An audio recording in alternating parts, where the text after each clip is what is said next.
Hi, എൻ്റെ പേര് doctor Merin Karine Augustine. ഞാൻ ട്രിവാൻഡ്രം ഡിസ്ട്രിക്റ്റിൽ പളുത്തറ എന്ന് പറയുന്ന സ്ഥലത്ത് നിന്ന് വരുന്നു. ഞാനിപ്പോൾ വർക്ക് ചെയ്യുന്നത് എറണാകുളം ജനറൽ ഹോസ്പിറ്റലിലാണ്. ഞാൻ MBBS കംപ്ലീറ്റ് ചെയ്തത് Avicenna Tajik state medical university തജിക്കിസ്ഥാനിൽ നിന്നാണ്.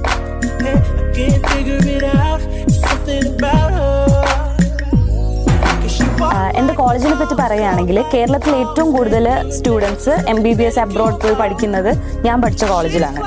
അതുപോലെ തന്നെ അബ്രോഡ് പോയി MBBS പഠിച്ചിട്ട് നമ്മുടെ കേരളത്തിൽ വന്ന് FMG ക്ലിയർ ചെയ്ത് ഏറ്റവും കൂടുതൽ ഡോക്ടേഴ്സ് വർക്ക് ചെയ്യുന്നതും ഞാൻ പഠിച്ച കോളേജിൽ നിന്നാണ്.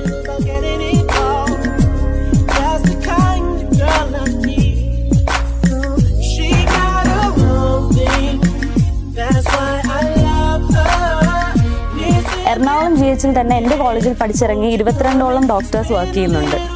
എറണാകുളം ജനറൽ ഹോസ്പിറ്റൽ കൂടാതെ തന്നെ നമ്മുടെ Trivandrum general hospital, Trivandrum medical college, അതേപോലെ തന്നെ നമ്മുടെ Kollam district hospital, Konni medical college, അതേപോലെ തന്നെ കോട്ടയം ഡിസ്ട്രിക്ട് ഹോസ്പിറ്റൽ, ഈ ഹോസ്പിറ്റലുകളെല്ലാം ഏറ്റവും കൂടുതൽ ഹൗസ് സർജൻസ് ചെയ്യുന്നത് ഞാൻ പഠിച്ചിറങ്ങിയ കോളേജിൽ നിന്നുള്ള ഡോക്ടേഴ്സാണ്.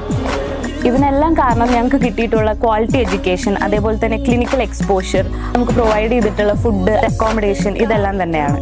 27 ഓൺ ഹോസ്പിറ്റൽസ് നമുക്ക് അവിസന്നയ്ക്ക് സ്വന്തമായിട്ടുണ്ട്.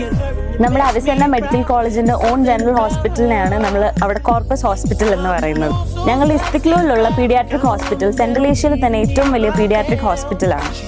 തജിക്കിസ്ഥാനിൽ തന്നെയുള്ള മറ്റുള്ള യൂണിവേഴ്സിറ്റീസ് എല്ലാം ക്ലിനിക്കൽ എക്സ്പോഷറിനായാലും പോസ്റ്റിംഗ്സിനായാലും ഡിപ്പെൻഡ് ചെയ്യുന്നത് നമ്മളുടെ ഈ ഗവൺമെൻറ് ഹോസ്പിറ്റൽസിനെയാണ്. ഗൈനക്കോളജിക്കും നമുക്ക് സെപ്പറേറ്റ് ആയിട്ടൊരു ഹോസ്പിറ്റൽ ഉണ്ട്. അവിടെ ഷിഫോ ബക്ഷ എന്നാണ് ഹോസ്പിറ്റലിൻ്റെ പേര്.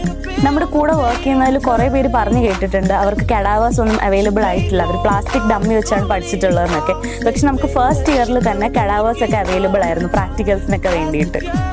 നമുക്ക് ഒരു ക്ലാസ്സിൽ തന്നെ ഓൾമോസ്റ്റ് 20 സ്റ്റുഡൻസേ വരുന്നുള്ളൂ. അതുകൊണ്ട് നമുക്ക് എല്ലാവർക്കും ഇൻഡിവിജ്വൽ ആയിട്ട് അറ്റൻഷൻ കിട്ടുന്നുണ്ടായിരുന്നു. സോ നമുക്കിപ്പോൾ ഡൗട്ട്സ് ക്ലിയർ ചെയ്യാനാണെങ്കിലും അല്ലെങ്കിൽ എന്തെങ്കിലും ഒരു പ്രാക്ടിക്കൽ കാര്യം ചെയ്യാനാണെങ്കിലും 20 സ്റ്റുഡൻസ് ഉള്ളതുകൊണ്ട് ഒരുപാട് സ്റ്റുഡൻറ് സാച്ചുറേഷൻ ഇല്ല നാട്ടിലത്തെ പോലെ. സോ നമുക്ക് നന്നായി കോൺസെൻട്രേറ്റ് ചെയ്ത് പഠിക്കാൻ വേണ്ടി പറ്റും. നമുക്ക് മെൻറ്റോറിയ മെഡിസിന എന്ന് പറയുന്ന സീനിയേഴ്സിൻ്റെ ഒരു കമ്മ്യൂണിറ്റി തന്നെ ഉണ്ട്. സോ ഇവർ നമ്മളെ എല്ലാ സ്റ്റേജിലും മെൻറ്റ് ചെയ്ത് കൊണ്ടുവരും. നമ്മുടെ എന്ത് ഡൗട്ട്സ് ഉണ്ടെങ്കിലും ഏത് ടൈമിലാണെങ്കിലും ഇവർ നമുക്ക് ഇൻഡിവിജ്വൽ ആയിട്ട് ക്ലിയർ ചെയ്ത് തരും. നമുക്കിപ്പോൾ യൂട്യൂബ് നോക്കിയാൽ തന്നെ കാണാൻ വേണ്ടി പറ്റും മെൻറ്റോറിയ മെഡിസിനയുടെ ഒരുപാട് എഡ്യൂക്കേഷണൽ വീഡിയോസ്. സോ ഇതൊക്കെ കൊണ്ട് തന്നെ നമ്മുടെ education from first year till 5th year കുറച്ചുകൂടി ഈസി ആയിരുന്നു. സോ നമുക്ക് FMG ക്ലിയർ ചെയ്യാന്നൊക്കെ പറയുന്നത് ഭയങ്കര വലിയൊരു പാടായിട്ടുള്ള കാര്യമായിട്ട് തോന്നിയിട്ടില്ല. ഇപ്പോൾ ഞങ്ങളുടെ ബാച്ചിൽ തന്നെ 76 സ്റ്റുഡൻസ് ആണ് ഉണ്ടായിരുന്നത്. ഈ 76 സ്റ്റുഡൻസിൽ ഓൾമോസ്റ്റ് 52ഓളം സ്റ്റുഡൻസ് ഫസ്റ്റ് അറ്റംപ്റ്റിൽ തന്നെ എക്സാം ക്ലിയർ ചെയ്തു FMG. സോ അതെനിക്ക് തോന്നുന്നു ഞങ്ങൾക്ക് കിട്ടിയിട്ടുള്ള ക്വാളിറ്റി എഡ്യൂക്കേഷൻ കൊണ്ട് തന്നെ ആയിരിക്കും. ഇപ്പം നമ്മൾ ഫുഡിൻ്റെയും അക്കോമഡേഷൻ്റെയും കാര്യം പറയുകയാണെങ്കിൽ തന്നെ എൻ്റെ കൂടെയുള്ള കുറേ പേര് അബ്രോഡിൽ ഏറ്റവും വലിയ സ്ട്രഗിൾ എന്ന് പറയുന്നത് ഫുഡായിരുന്നു. പക്ഷേ ഞങ്ങൾക്ക് ഫസ്റ്റ് ഇയർ തൊട്ട് 5th ഇയർ വരെ ഫുഡിൻ്റെ കാര്യത്തിൽ ഒരു രീതിയിലും സ്ട്രഗിൾ ചെയ്യേണ്ടി വന്നിട്ടില്ല. നമുക്ക് ബോത്ത് ഇന്ത്യൻ മെസ്സും ഉണ്ട്, അതേപോലെ തന്നെ നമുക്ക് കേരള മെസ്സും ഉണ്ട്. സോ നമുക്ക് നമ്മുടെ പുട്ട്, ദോശ, ഇഡലി, അങ്ങനത്തെ എന്ത് ഫുഡായാലും നമുക്ക് വീക്ക്ലി വൺസ് പായസം മുതൽ എല്ലാ ദിവസവും രാത്രി നോൺ വെജ് അങ്ങനെയൊക്കെ നമുക്ക് പ്രൊവൈഡ് ചെയ്തിട്ടുണ്ടായിരുന്നു. സോ നമുക്ക് ഫസ്റ്റ് ഇയർ തൊട്ട് 5th ഇയർ വരെ ഏറ്റവും നല്ല ബെസ്റ്റ് ഫുഡ് ക്വാളിറ്റി ആൻഡ് അതേപോലെ തന്നെ നല്ല അക്കോമഡേഷനാണ് എപ്പോഴും പ്രൊവൈഡ് ചെയ്തിട്ടുള്ളത്.